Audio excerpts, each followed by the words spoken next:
आप? सर मेरा नाम मुकेश गौतम है, मैं गाजियाबाद विजयनगर में रहता हूँ। मैं बाम से भारत मुक्ति मोर्चा का एक छोटा सा कार्यकर्ता हूँ, मेरठ मंडल महासचिव। जी, देखा जाए तो पॉप सिंगर रिहाना जो हॉलीवुड की सिंगर है और देखा जाए कई अवार्डों से सम्मानित हैं, इसके अलावा गिनीज बुक में भी उसका नाम है और 10 करोड़ उसके ट्विटर पे जो है फॉलोअर्स हैं। उसके रीट्वीट पे जो है कंगना रनौत ने भारत के किसानों को आतंकवादी बताया। क्या कहेंगे आप कंगना रनौत को? सर कंगना रनौत जी को एक चीज़ का ध्यान रखना चाहिए कि आज जो वो बोल रही हैं, हाँ। आज जो चल रही हैं, आज वो एक्टिंग कर रही हैं, पूरी दुनिया में नाम कमा रही हैं, हाँ। ये भारतीय संविधान की ताकत है, हाँ। जिससे उन्हें एक औरत और इंसान होने का सम्मान मिला है। हाँ, हाँ। अगर भारत के संविधान के अलावा अगर भारत में मनुस्मृति लागू होती तो वो ना तो आज एक एक्टर होती, हाँ। और ना ही एक इंसान की बराबरी उनकी साथ होती। वो सिर्फ एक बच्चा पैदा करने की मशीन मात्र होती, हाँ। जिन्हें जूतियों पर रखा जाता। हाँ। मनुस्मृति कहती है, हाँ। महिलाओं को बच्चा पैदा करने की मशीन बताती है मनुस्मृति। तो इन्हें इस बात को ध्यान में रखना चाहिए, जो आज दिल्ली के बॉर्डर पर जो किसान बैठे हैं, हाँ, हाँ। भारत के अन्नदाता हैं, और जिस अन्न को ये खाती हैं, ये उसको उगाकर उनकी रसोई तक पहुंचाते हैं। कंगना रनौत को अपनी जबान संभाल कर बात करनी चाहिए। महिला हैं, मैं उनके बारे में ज़्यादा कुछ नहीं बोलूँगा। मैं उन्हें एक हिदायत दूंगा कि उन्हें कुछ दिन के लिए खेती करनी चाहिए, और खेती करने का जो एहसास होता है उन्हें करना चाहिए। उन्हें देशभक्ति अपने आप पता चल जाएगी। वो इन किसानों को देशद्रोही या आतंकवादी नहीं बताएगी। मुकेश जी, जिस तरीके से देखा जाए क्रिकेट के भीषम पितामह कहे जाने वाले सचिन तेंदुलकर भी किसानों को जो है वो कहीं ना कहीं गलत ट्वीट कर रहे हैं, उनको भी आतंकवादी बता रहे हैं, खालिस्तानी बता रहे हैं, पाकिस्तानी बता रहे हैं। क्या कहेंगे? उनकी गलती नहीं है सर, उन्हें नरेंद्र मोदी जी ने राज्यसभा में बैठा रखा है, तो हाँ। उन्हें भी कहीं ना कहीं अपनी कीमत तो अदा करनी होगी ना। हाँ, हाँ। राज्यसभा की, राज्यसभा एक सम्मानित उच्च वो होता है, पद होता है जो लोकसभा से ऊंचा होता है। हाँ। तो उन्होंने उसे दे रखा गिफ्ट में सचिन जी को, तो वो अपनी उसकी कीमत अदा कर रहे हैं उल्टे सीधे शब्द बोलकर। बड़ा दुख होता है, जो भारत रत्न से सम्मानित व्यक्ति है, हाँ। वो भारत की रीढ़ की हड्डी किसानों के बारे में उल्टी सीधे बयानबाजी करें। और सर मुझे तो जानकारी मिली अक्षय कुमार जी जो कनेडियन है, अक्षय कुमार हैं, इसके अलावा जो है अजय देवगन है, सुनील शेट्टी हैं, और मैं आपको कई नाम गिनवा सकता हूं, वो भी जो है किसानों को आतंकवादी, खालिस्तानी, पाकिस्तानी बता रहे हैं। एक्चुअली मैं सर बता दूं मैं आपको, जब आदमी नकली दुनिया में रहने लगता है तो उसे असली की पहचान नहीं होती, और वो जमीन को छोड़ देता है और आसमान में उड़ना शुरू कर देता है। हाँ, हाँ। मैं अक्षय कुमार जी की बात करूंगा, जो भारतीय इंसान नहीं है, जो हाँ। कनेडियन है, हाँ। जिसकी अपनी नागरिकता नहीं है सर, वो व्यक्ति भारत के लोगों को बताएगा कि वो पाकिस्तानी, वो खालिस्तानी, आतंकवादी हैं। मुझे तो बड़ी शर्म आती है अक्षय कुमार जी पर। यही लोग, यही किसान हजारों करोड़ों रुपए का इनकी फिल्मों को देख देख कर इन्हें राज्यसभा देते हैं, पैसा देते हैं। इन्हें शर्म नहीं आती इनके बारे में खिलाफ बोलते हुए अक्षय कुमार को? ये पंजाब के ऊपर फिल्म बना बना के अपने आप को सुपरस्टार कर चुके हैं अक्षय कुमार। विदेशी होकर, कनेडियन होकर भारत के किसानों को गाली देने का काम करते हैं। इतनी बड़ी मूर्खता, मुझे शर्म आती है अक्षय कुमार पर। जिस तरीके से भारत का अन्नदाता खेत में अन्न उगाने का काम करता है, लेकिन ये संघी सरकार यहाँ देश की सड़कों पे जो है कील उगाने का काम कर रही है, सरिये लगाने का काम कर रही है, कटीले तारों की बाढ़ लगाने का काम कर रही है, जो देखा जाए तो मानवाधिकार के हनन में आता है। क्या कहेंगे इस बात को लेकर? सर मैं इस पर दो बातें बोलूंगा। हाँ। जिन्हें बॉर्डर पे कटीली तार लगानी थी, हाँ। कीलें लगानी थी, हाँ। उनके बस का बॉर्डर को सील करना तो था नहीं। हाँ। क्योंकि उन्हें तो विदेशियों से, पाकिस्तानियों से दोस्ती कर कर भारत में आक्रमण कराना था। हाँ। जैसे कि हमला हुआ। हाँ। और एक पत्रकार भी है, क्या नाम है उनका, स्वामी कुछ है, वो बहुत बकवास करते हैं, पूछता है भारत। मैं कहता हूँ तुम पे थूकता है भारत आज कि तुमने उस 42 जो हमारे फौजी मारे गए पुलवामा के हमले की, हाँ। आप वो करते हो, व्हाट्सएप चैट करते हो, लोगों को जानकारी देते हो कि आज बहुत बड़ा काम होने वाला है।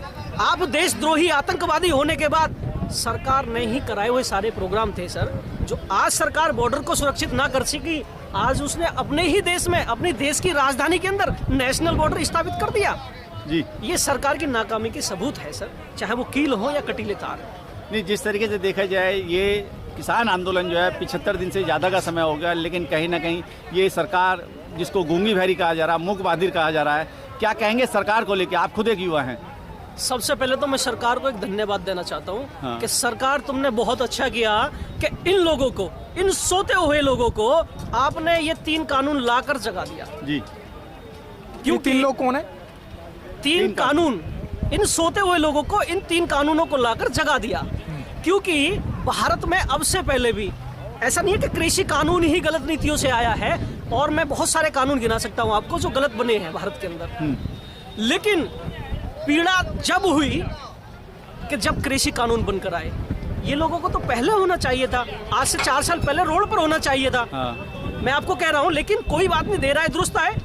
मुझे एक आपको मीडिया पत्रकार बंधु आपको एक जानकारी दे दूं कि 1947 में तो गोरे अंग्रेजों से भारत आजाद हुआ था। 2021 में काले अंग्रेजों से भारत आजाद होने की तैयारी में। अच्छा, देखा जाए देश के अंदर जीएसटी जो है लगाई गई है, और ट्विटर हैंडल पे जीएसटी की एक फुल फॉर्म बताई जा रही है। जी से गाजीपुर, एस से मतलब एस से जो है सिंधु बॉर्डर, और टी से टीकरी। क्या ये सही है जो हैशटैग चल रहा है ट्विटर हैंडल पे? जीएसटी मतलब जीएसटी की फुल फॉर्म बताई गई है, गाजीपुर बॉर्डर, सिंधु बॉर्डर और टीकरी बॉर्डर। क्या कहेंगे अब इसको लेके? मैं इस पे बता दूं, जी से गाजीपुर बॉर्डर, एस गया लुटेरा लूट कर पैसे को, जो कि नरेंद्र मोदी की सरकार में कम से कम 12 से 14 लोग हैं जो कि गुजराती हैं, जिन्होंने कोई 50,000 करोड़ से, कोई 30,000 करोड़ से, कोई 14,000 करोड़ से, जिन्होंने भारत को लूटने का काम किया है।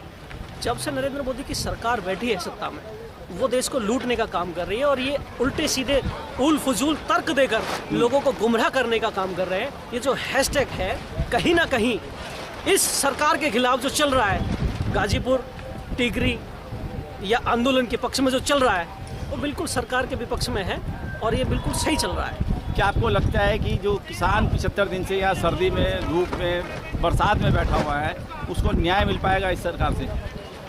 सर, जिस तरीके से आज आप देख रहे हैं जो कटीले तार लगाए जा रहे हैं और पत्थरों के बैरिकेडों के बीच में मसाला डालकर सरकार उसे मजबूत करने का काम कर रही है, इससे तो ये नज़र आ रहा है कि सरकार इसका हल निकालने के मूड में नहीं है। और ये मुझे लगता है कि भारत के भविष्य के लिए बहुत अच्छा भी है, क्योंकि इससे एक तानाशाह सरकार का दमन होगा, ये उखड़ेगी, और एक उज्जवल और विकसित भारत का उदय होगा, जिससे कि ऐसे तानाशाहों को एक सबक मिल जाएगा। ये एक इतिहास का काला पन्ना बनकर रह जाएंगे। मुकेश जी, इस आंदोलन में अगर समर्थन की बात की जाए, 6 तारीख को भारत बंद है, खुद आप ये युवा हैं, युवाओं से क्या अपील करना चाहेंगे 6 तारीख के भारत बंद? मैं युवाओं से ये अपील करना चाहूँगा, अगर आपको जिंदा रहना है सम्मान के साथ, जिंदा तो कोई भी रह सकता है, लेकिन जिसका सम्मान नहीं, उसे जिंदा रहने का कोई अधिकार नहीं होता, मरे से भी ज़्यादा बदतर होता है। अगर सम्मान के साथ भारत में जिंदा रहना है, मेरे युवा साथियों को तो 6 फरवरी के भारत बंद में उन्हें सारे काम धंधे छोड़कर रोड पर आ जाना चाहिए। भारत को बंद करने के समर्थन में उन्हें एक इनकलाब लेकर आना चाहिए। आज समय है आपको सुखदेव बनने का, शहीद भगत सिंह बनने का, चंद्रशेखर आजाद बनने का, अशफाक उल्लाह खान बनने का। मैं कहता हूँ युवाओं से कि ये वो समय है जब डॉक्टर अंबेडकर भारत को सींच रहे थे, जब पटेल भारत को सींच रहे थे। आज आपको अंबेडकर और पटेल बनकर इस भारत को सींचना होगा। इस देश को बचाने के लिए युवाओं को आगे आना पड़ेगा, बिना किसी स्वार्थ के। इन कानूनों को हटाकर एक नई सोच का उदय करना होगा, एक नई विचारधारा का उदय करना होगा।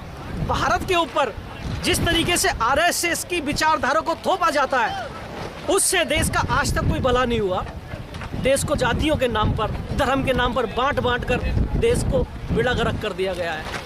इस आंदोलन में सरकार के पास एक बात तो साफ है कि इस आंदोलन से ना तो उन्हें हिंदू मुस्लिम का कोई पक्ष मिला है, और ना ही उन्हें किसी जाति बिरादरी का पक्ष मिला है। यहाँ पर एक आंदोलन है जो कि सिर्फ आंदोलन है, जो कि देश के किसान कर रहे हैं। उनमें कोई जाति नहीं, कोई धर्म नहीं, कोई ऊंच नीच की भावना नहीं। वो सिर्फ देश के हित में आंदोलन कर रहे हैं। गरीब की रोटी तिजोरी में बंद ना हो जाए, सिर्फ इसलिए आंदोलन कर रहे हैं।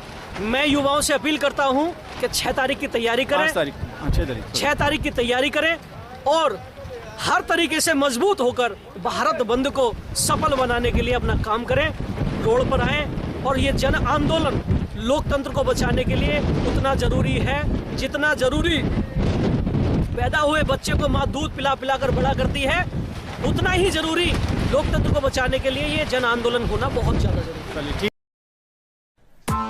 Press the bell icon on the YouTube app and never miss another update.